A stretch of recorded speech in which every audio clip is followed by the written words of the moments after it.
व्यापार करेंगे तो क्या करेंगे, कुछ खरीदेंगे कुछ बेचेंगे। तो जहांगीर को लगा इसमें आपत्ति क्या है, हमारे यहां से कुछ खरीद के ले जाएंगे और हमको कुछ बेचेंगे, इसमें आपत्ति क्या है।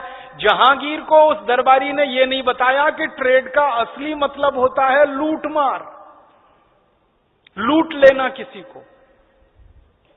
इंग्लैंड में 17वीं शताब्दी में 16वीं शताब्दी में ट्रेड शब्द का अर्थ इस्तेमाल होता था लूट मार के लिए।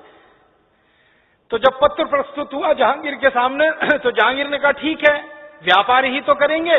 दरबारी ने कहा कुछ खरीदेंगे कुछ बेचेंगे। वास्तव में उनकी मंशा क्या थी, लूट मार का लाइसेंस लेने के लिए। तो जहांगीर ने हां कर दिया। जहांगीर अगर ये कर लेता कि वो पत्र किसी दूसरे को पढ़वा लेता तो खुलासा हो जाता। उसने सोच लिया कि ये अपना ही आदमी है, सही बताएगा। उसने तुरंत सही कर दिए, दस्तखत कर दिए। ईस्ट इंडिया कंपनी को लूट मार करने का लाइसेंस मिल गया। और जिंदगी भर ईस्ट इंडिया कंपनी जब तक भारत में रही वो उसी लाइसेंस को दिखाते थे कि देखो आपके राजा ने हमको लूट मार करने का लाइसेंस दिया है, आपके राजा ने, भारत के राजा ने हमको लाइसेंस दिया है। फिर ईस्ट इंडिया कंपनी को पूछा गया कि भाई आप कहां से व्यापार शुरू करेंगे या लूटमार शुरू करेंगे।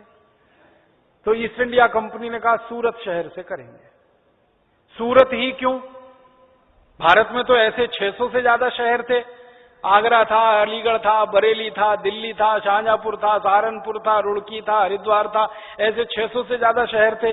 सूरत ही क्यों, कारण यह था कि उस जमाने में सूरत भारत का सबसे बड़ा पैसे वाला शहर था।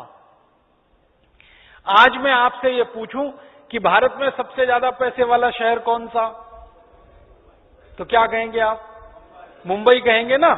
मुंबई को भारत की आर्थिक राजधानी कहा जाता है, फाइनेंशियल कैपिटल भारत में मुंबई है। सबसे ज्यादा पैसे वाला शहर मुंबई है, सबसे ज्यादा टैक्स देने वाला शहर मुंबई है, सबसे ज्यादा खर्चा करने वाला शहर मुंबई है, सबसे ज्यादा टैक्स जहां इकट्ठा होता है वो मुंबई है।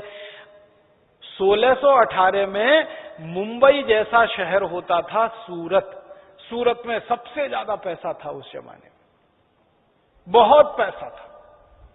सूरत में रहने वाले लोगों के पास कितना पैसा था उसके बारे में एक आपको कहानी सुनाता हूं। एक अंग्रेज अधिकारी इस देश में आया, उसका नाम था बर्नियर। वो सूरत में घूमा और 17 साल रहा। तो उसने वर्णन लिखा सूरत के बारे में। तो वो कहता है कि मैं सूरत के किसी भी घर में गया तो हर एक घर में मैंने सोने के सिक्कों का ऐसा ढेर देखा जैसे गेहूं और चने का ढेर लगा रहता है। हर एक घर में सोने के सिक्कों का ऐसा ढेर देखा जैसे घरों में गेहूं और चने का ढेर होता है। और बर्नियर अपनी डायरी में लिखता है कि सूरत के लोग इतने मालदार हैं, इतने पैसे वाले हैं कि किसी को पता ही नहीं है कि उसके पास कितनी संपत्ति है। वो अपनी डायरी में लिखता है कि मैंने बहुत लोगों के घरों में पूछा कि आपके पास कितने सोने के सिक्के हैं, तो हर एक ने मुझे जवाब दिया मालूम नहीं कितने सोने के सिक्के हैं, क्योंकि गिने नहीं है। और फिर वो बर्नियर कहता है यहां के लोग तो बोलते हैं कि ये सोने के सिक्कों को तराजू में तौल के रखते हैं, 10 किलो 20 किलो 50 किलो 100 किलो, गिनने की फुर्सत नहीं है किसी के पास, इतने सोने के सिक्के घर घर में हैं।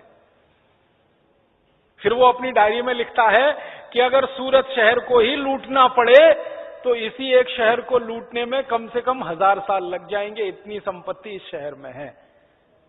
सूरत बहुत पैसे वाला शहर था। आप पूछेंगे भाई सूरत में पैसा कहां से आया, इतने सोने के सिक्के कहां से आए। सोने का सिक्का इस देश में सोना पैदा नहीं होता, आपको मालूम है। इस देश में सोने का उत्पादन ज्यादा नहीं होता।